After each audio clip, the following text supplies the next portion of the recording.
नमस्कार दोस्तों। तो आज एक बड़े ही इंटरेस्टिंग टॉपिक के ऊपर हम डिस्कशन करने वाले हैं।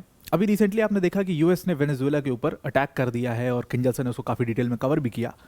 अब देखिए यूएस में डोनाल्ड ट्रंप के आने की वजह से किस तरीके से एक आदमी के पागलपन में पूरी दुनिया जो है वो एक बहुत ही मुश्किलों में घिर जाती है। उसका एक बहुत बड़ा उदाहरण वो वेनेजुएला का युद्ध है ही।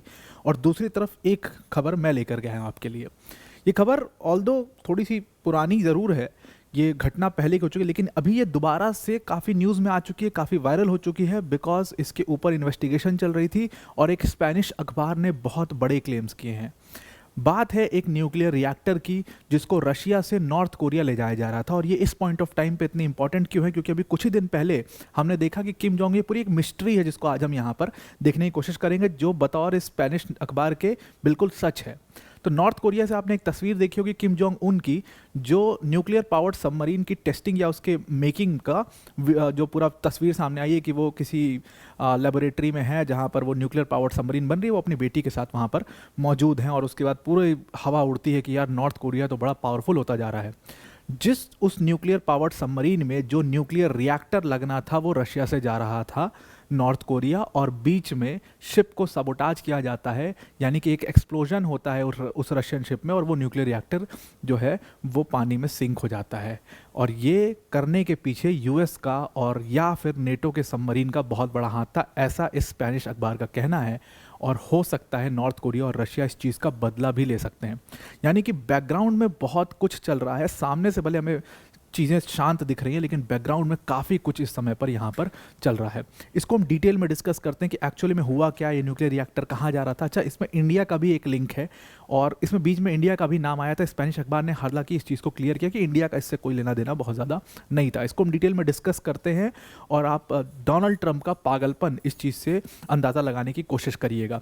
पर वीडियो में आगे जाने से पहले एक बड़ी अनाउंसमेंट है अनअकैडमी टीम की तरफ से कि अगर आप यूपीएससी सीएससी की प्रिपरेशन करते हैं तो अनअकैडमी ने अपने सभी यूपीएससी सीएससी के सब्सक्रिप्शन पर आपको सीधा 55% का ऑफ दे दिया है।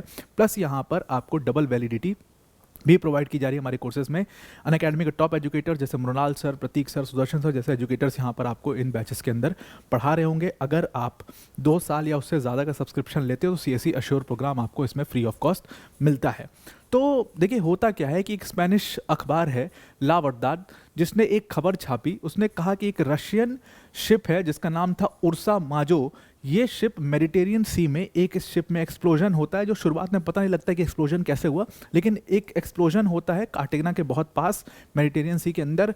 और इस एक्सप्लोजन में जो कि इस शिप में कहा जा रहा था कि VM4SG न्यूक्लियर रिएक्टर कोर्स थे जो कि रशिया से नॉर्थ कोरिया जा रहे थे, वो सिंक हो जाते हैं। ऑल्दो ये एक्सप्लोजन कैसे हुआ, शुरुआत में इसके ऊपर बहुत संशय था, लेकिन रशिया ने उस समय पर क्लेम किया था। अब देखिए ये क्या था एक्चुअल में, ये जो पूरी सबमरीन से जा रहा था, क्योंकि सैंक्शंस हैं इनके ऊपर, ये डायरेक्टली ट्रेड कर नहीं सकते, तो ये जो जा रहा था ये अनडिक्लेयर्ड न्यूक्लियर रिएक्टर था।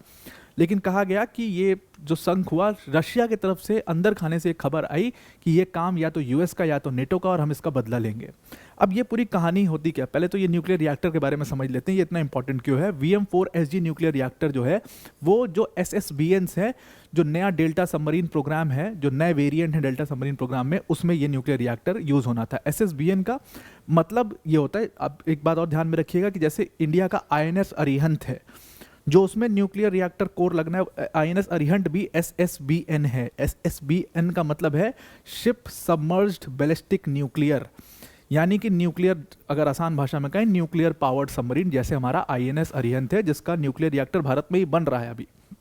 तो उसी तरीके से VM4SG रिएक्टर है जो रशिया बनाता है और रशिया ये नॉर्थ कोरिया को प्रोवाइड करने वाला था, ऐसा कहा जा रहा है। तो ये उनका जो डेल्टा सबमरीन प्रोग्राम है उसी में यूज़ होना था और इसी के लिए ये जा रहा था। अब इस पूरी रिएक्टर की इसकी खास बात ये है, इन सबमरीन की इनकी सर्वाइवेबिलिटी जो है वो इस रिएक्टर की वजह से काफ़ी बढ़ जाएगी, बिकॉज सबमर्ज्ड ही रहना है इसको पानी में। 18,200 टन वेट के साथ ये जाएगा। इसमें न्यूक्लियर प्रोपल्शन यूनिट भी हैं, they are powered by nuclear propulsion unit, जिससे इनकी स्पीड 24 नॉट्स तक पहुंच जाती है। इनकी डेप्थ जो है वो 320 मीटर तक की डेप्थ ये अचीव कर लेते हैं और 90 दिन का एंड्योरेंस है इनका। 90 दिन तक they can be totally submerge into water, ये इसकी खासियत है। और यही रशिया जो है वो नॉर्थ कोरिया को प्रोवाइड करने वाला था। नॉर्थ कोरिया के पास अगर ये आ जाता तो अंडर वाटर, क्योंकि अगर आप पूरा नॉर्थ कोरिया का पूरा रीजन देखिए, नॉर्थ कोरिया साउथ कोरिया का पूरा विवाद देखिए, चाइना के साथ पूरा विवाद देखिए, वो पूरा जो रीजन है वहाँ पर ज़्यादातर जो मैटर है वो पानी में हो रहा है, ज़्यादातर इश्यूज पानी के हैं। वहाँ पर सी बॉर्न लड़ाई ज़्यादा है, तो वहाँ पर जितनी स्ट्रांग नेवी आपकी होगी उतना फ़ायदा है।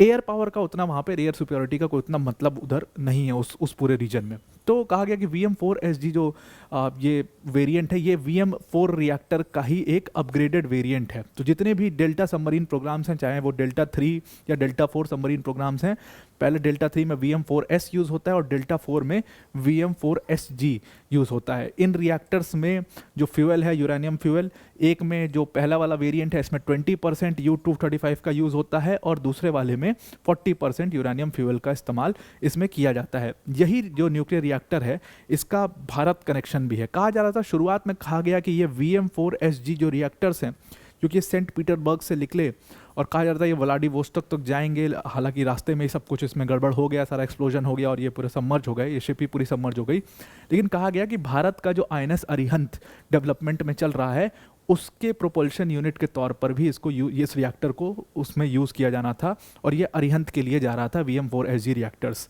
लेकिन भारत ऑफिशियली जो भारत का है कि अरिहंत में जो हम रिएक्टर का इस्तेमाल करेंगे वो CLWR-B1 न्यूक्लियर रिएक्टर्स हैं, ना कि VM4SG न्यूक्लियर रिएक्टर्स हैं। और भारत ने इसको डिक्लेयर भी किया था, क्योंकि देखिए इल्ज़ाम लगाने का काम है इन लोग का, तो ये इल्ज़ाम लगाते रहते हैं, इसीलिए शुरू में हल्ला उड़ा दिया कि ये भारत के लिए जा रहा था। तो भारत ने इसको ऑफिशियली डिक्लेयर किया था कि जो हमारी nuclear power corporation of India NPCIL है, उसने एक पैक्ट भी किया था लार्सन एंड ट्यूब्रो के साथ, और हजारी में इन्होंने अपना बेस भी बनाया था कि हम वहीं पर अपने न्यूक्लियर रिएक्टर का प्रोडक्शन करेंगे खुद भारत के अंदर। ये मेक इन इंडिया के अंतर्गत एक बहुत बड़ा मतलब जो पैक्ट था, ये डील साइन हुई थी और ये भारत के लिए बड़ा अच्छा था कि हम खुद के अपने न्यूक्लियर रिएक्टर्स प्रोड्यूस कर रहे हैं। और वो अभी पूरी 2021 में हमने उसके लिए साइन भी किया था और वो अभी चल ही रहा है। अब देखिए इसमें हमने कहा था कि हम एक ड्राई डॉक बनाएंगे और ड्राई डॉक के अंदर ये सबमरीन जो है पार्क्ड होगा, ये लॉक से लॉक होगा। फिर उसके बाद हमने हजारी के अंदर उसका जो हजारी में उसका न्यूक्लियर रिएक्टर का प्रोडक्शन है उसको भी स्टार्ट कर दिया है, वो चल ही रहा है और उसका पूरी तस्वीर भी आई थी, प्रधानमंत्री भी वहाँ पर विजिट पर गए थे। तो भारत ने ऑफिशियली कह दिया कि हम भाई अपना न्यूक्लियर रिएक्टर तो खुद बना रहे हैं, तो ये VM4SG से हमारा कोई लेना देना ही नहीं है। और फिर बाद में जा कर के जब ये पूरी कहानी ख़त्म हो गई, जब भारत ने अपना सब क्लियर कर दिया कि हम तो ये वाली S5 क्लास सबमरीन है, इसमें हम CLWR-B2 का इस्तेमाल करेंगे, जो कि भाभा एटॉमिक रिसर्च सेंटर में बन रहा है। पहला वाला वो लार्सन एंड ट्यूब्रो NPCIL मिल करके बना रही है, तो हमारा तो इससे कोई लेना देना ही नहीं है। सोवियत ऑल्दो की जो ये हमारा डिज़ाइन है, अगर आप CLWR-B2 का डिज़ाइन देखो तो वो सोवियत एरा के VM2 से VM11 से मिलता जुलता ही डिज़ाइन है उसका।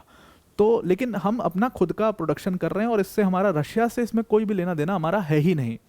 तो इस फाइनली जब क्या हुआ, ये खबर तब बाहर आई जब स्पेनिश अखबार इसके ऊपर काफ़ी ज़्यादा डिटेलिंग करने लगे, क्योंकि ये घटना जो है वो काफ़ी पहले घट गई थी। घटना 23 दिसंबर की है 2024 की, और उसके बाद से लगातार इसके ऊपर मिस्ट्री बनी हुई थी कि ये आखिर है किसका। जब वहाँ पर सर्च यूनिट्स काम कर रही थी, बतौर स्पेनिश अखबार के, इन्होंने कहा कि जब इन्होंने इन्वेस्टिगेशन करना शुरू करा तो पहले इन्होंने पाया कि एक जो रशियन शिप है उसमें 2 कंटेनर्स थे ब्लू कलर के। कहा गया कि जो डिक्लेयर्ड वेट था कंटेनर का, वो बताया गया कि कुछ 65 टन डिक्लेयर्ड वेट उन दोनों कंटेनर्स का था, लेकिन अगर सैटेलाइट इमेजेस आप देखोगे उससे ऐसा बिल्कुल भी नहीं लग रहा है कि उसका इतना वेट होगा। और फिर उसके साथ हादसा ही हो जाता है, और फिर हादसे के बाद जब स्पेनिश रेस्क्यू ऑपरेशन शुरू होता है और वहाँ से जब वो दोनों ब्लू कंटेनर्स बाहर निकलते हैं, पता लगता है कि अरे यार इसमें तो VM4SG रिएक्टर केसिंग्स पाई गई हैं, तो ये आखिर किसकी हैं। और तब बोला गया कि ये रशियन रिएक्टर्स हैं और रशिया से ये कहीं और जा रहा था। जो सीस्मिक डेटा देखा गया वो भी बताया गया कि सीस्मिक डेटा के हिसाब से भी ये एक न्यूक्लियर रिएक्टर ही है जो ट्रांसपोर्ट किया जा रहा था, और जो इसकी डिस्टेंस थी, मतलब सेंट पीटर्सबर्ग से व्लादिवोस्टोक, यानी कि लगभग 15,000 किलोमीटर ये ट्रेवल करना था।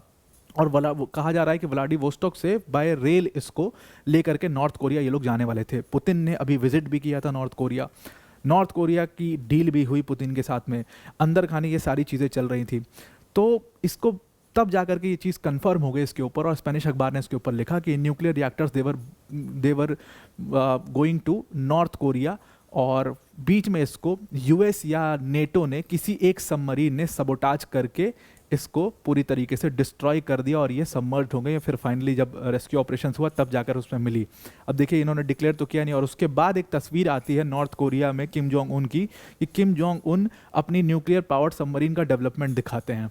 तब जाकर इस चीज़ के ऊपर और कन्फर्मिटी आ गई कि अगर Kim Jong Un nuclear powered submarine develop कर रहा है तो जाहिर सी बात है वो न्यूक्लियर रिएक्टर रशिया से ही लेगा, और रशिया के साथ ही उसकी डील हुई होगी, और ये वहीं पर जा रहा था जिसको बीच में ही यूएस और नेटो ने गिरा दिया।